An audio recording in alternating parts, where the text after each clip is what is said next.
પડતર માંગણીઓને લઈ દાહોદ જિલ્લાની આંગણવાડી વર્કરોએ વિશાળ રેલી યોજી કલેક્ટરને આવેદનપત્ર આપ્યું હતું। છેલ્લા કેટલાય સમયથી આંગણવાડી વર્કરો, આશા વર્કરો પોતાના પડતર પ્રશ્નોને લઈને છેલ્લા કેટલાય સમયથી આંદોલનના માર્ગે છે, જ્યારે 2022માં સમાધાનનો પણ હજુ સુધી અમલવાર ન થતા ફરીવારથી આંગણવાડી વર્કરો આંદોલનના માર્ગે જોડાઈ છે।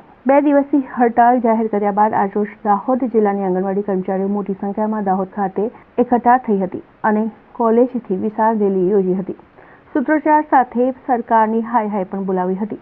કલેક્ટર કચેરીના પ્રટાગણમાં હલ્લાબોલ કરી પોતાનો વિરોધ નોંધાવ્યો છે અને દાહોદ કલેક્ટરને આવેદનપત્ર આપી માંગણીઓ જલ્દીથી સ્વીકારે તેવી માંગ કરી હતી।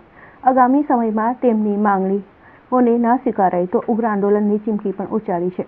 એ જાણે છે કે આ અમારી બેંક બેલેન્સ નથી। આજે બીજા હડતાલ પર એ બધા ઉતરી જાય છે તો એમનું વોટિંગ કપાય કે એવી રીતે ધ્યાન ધરે છે, પણ અમારા પર એવું ધ્યાન નથી ધરતા। પણ અમે મીડિયા દ્વારા જણાવવા માંગીએ છીએ કે જો અમારી માંગણી પૂરી ના કરે, એમના સરકારને જણાવવા માંગીએ છીએ કે જો એમની યોજનાઓ અમે ઘરે ઘર સુધી પહોંચાડતા હોઈએ તો અમે એમને કહેવા માંગીએ છીએ કે અમે એમને ખુરશી પરથી ઉતારવાની તાકાત ધરાવીએ છીએ અને જો અમારી માંગણીઓ ના સ્વીકારે ને તો અમે એ કરી બતાવીશું। એટલે જો હજુ ઊંઘેલા હો તો જાગી જજો।